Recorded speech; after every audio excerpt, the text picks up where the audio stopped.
Allez, on y va sur une petite vidéo pensée du jour. Alors, c'est même plus qu'une pensée, c'est une réflexion. Ouais, c'est quoi la différence entre une pensée et une réflexion? De bon matin, il est déjà chaud. Alors, c'est une vidéo que j'avais envie de faire. Alors, je profite du buzz, hein, je vais mettre UFC 285 en tag, hein, en espérant que ça fera des vues. Non, c'était pour réfléchir par rapport à... Voilà, je suis français, donc j'ai forcément suivi l'UFC 285 avec ce Cyril Gane qui s'est fait déboîter par John Jones. Et moi, j'aime bien l'avant, j'aime bien voir les discussions, j'aime bien voir le comportement des gens, tout ça. Avant et après d'ailleurs aussi, hein. Mais là, c'est plus l'avant qui m'intéresse. Et le pendant quand même, parce qu'il y a quand même des choses à dire sur le pendant. Donc, il y a beaucoup de gens qui ont dit, alors je suis désolé pour ceux qui n'ont pas suivi l'UFC 285, Cyril Gane contre John Jones. Mais voilà, Cyril Gane, c'est un combattant français qui est très très très relax dans ses attitudes. Il est vraiment très détaché de tout un tas de trucs sur lesquels on voudrait qu'il soit un peu plus attaché. Et ben voilà, parfois ça paye pas.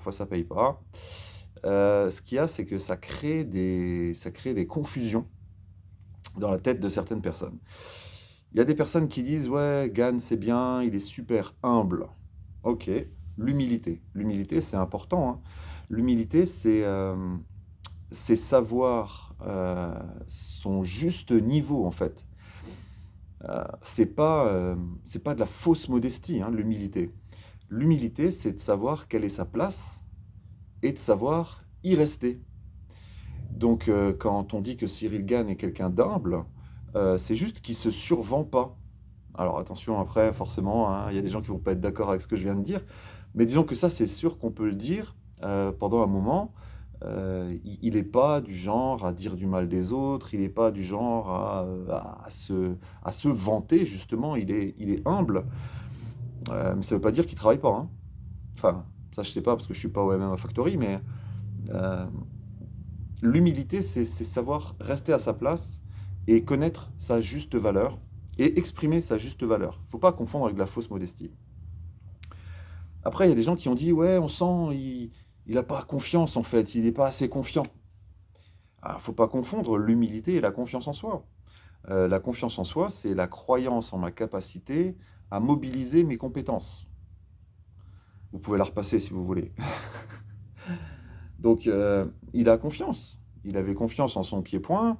Il avait peut-être un peu trop confiance en sa lutte, mais il avait confiance. On peut très bien être humble, c'est-à-dire ne pas se mettre plus en avant que nécessaire, et avoir confiance en soi.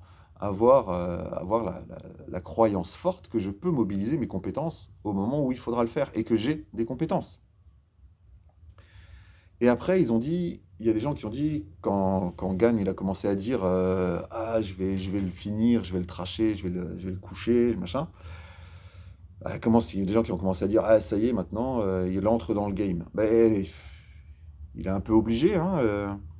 Et puis, euh, et puis, quand on va sur un combat, on ne peut pas aller sur un combat et se dire je vais perdre. C'est pas possible. Mais c'est pas incompatible avec le fait d'être humble. Tout comme le fait d'être humble n'est pas incompatible avec le fait d'avoir confiance en soi.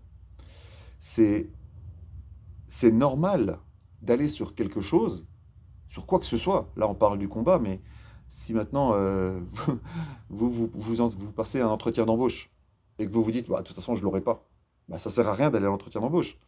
Donc là, c'est pareil. Il y a des gens qui ont dit, ouais, ça y est, Gagne, il a pris la confiance, il croit qu'il va gagner. Bah, bien sûr qu'il croit qu'il va gagner. Quand vous allez sur un combat, bien sûr que vous croyez que vous allez gagner. Sinon, vous n'y allez pas. C'est une évidence.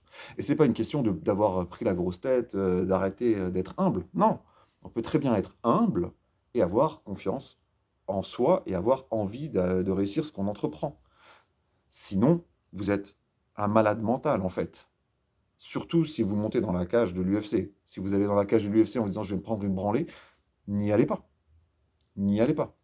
Et si vous y allez, vous devez être intimement persuadé que vous allez gagner. Donc voilà, l'humilité, c'est bien, franchement, c'est une bonne qualité. Confiance en soi, c'est tout à fait, ça va tout à fait avec. Penser qu'on va réussir, qu'on fait quelque chose, c'est une évidence. Tout ça, c'est tout à fait cohérent comme cheminement. Il n'y a absolument pas d'incohérence dans ce cheminement. Après, on a vu le combat, et là, bon, bah, moi, je ne suis pas un grand spécialiste de MMA, hein, Mais bon, j'ai quand même vu quelqu'un qui n'était pas prêt. Et qui n'était pas prêt à ce qui lui est arrivé, ou qui n'avait peut-être pas suffisamment envie, ou alors il y a autre chose qu'on ne sait pas, hein, parce qu'après, il ne faut jamais oublier qu'on ne sait pas tout sur un événement comme ça, on ne saura jamais l'exacte vérité. De toute façon, euh, elle n'a pas vocation à être connue, cette exacte vérité. Donc, du coup, moi, j'ai l'impression comme ça que oui, il y a quelque chose qui a péché dans la préparation, et que même si il y a eu une esquive, même s'il y a eu un travail pour contrer son adversaire, bah, il n'a clairement pas été suffisant. Et je dirais même qu'il y a eu une dimension mentale qui n'était pas suffisante. Peut-être que, peut-être qu'à un moment donné, il s'est rendu compte que ce faux relâchement euh, l'avait desservi et qu'il se retrouvait maintenant dans une situation dans laquelle il était complètement perdu et qu'il savait pas trop, il savait plus trop comment s'en sortir parce que c'était trop tard. Donc, euh, donc ça, c'est bien parce que, encore une fois, il ne faut pas confondre avec ce qui s'est passé avant. C'est-à-dire que l'humilité, à mon avis, l'humilité, elle est réelle. C'est pas un jeu. Le gars, il est vraiment humble. Parce qu'en fait, il s'en fout un peu de beaucoup de choses. Ça rend humble hein, de s'en foutre de beaucoup de choses. Après, je pense qu'il avait confiance en lui quand même, c'est-à-dire qu'il sait de quoi il est vraiment capable. Et donc, c'est pas parce qu'il ne le met pas en avant plus que ça qu'il n'a pas confiance en lui. Après, bah oui, il pensait qu'il allait gagner. C'est normal, ça va toujours avec l'humilité, avec la confiance, il n'y a pas de problème. Par contre, ouais, il y a quelque chose qui a péché dans la préparation.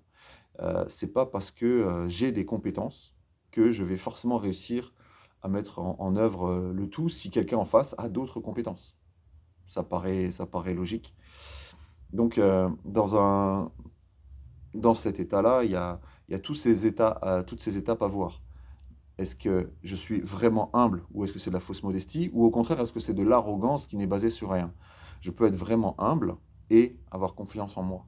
Bien sûr que j'ai envie de gagner et par contre, quand je vais sur quelque chose, je dois m'assurer d'être vraiment bien préparé, d'avoir vraiment étudié tout ce qui allait se passer et d'être prêt vraiment à mettre en œuvre tout ce qui devra être mis en œuvre. Après, là on parle d'un combat. Donc sur un combat, sur une opposition directe, quelle qu'elle soit, le tennis, hein, c'est la même chose, bah, le gars en face, il est normalement dans les mêmes dispositions que vous et il a normalement travaillé exactement comme vous. Et donc, il faut bien qu'il y en ait un qui perde. Allez, belle journée!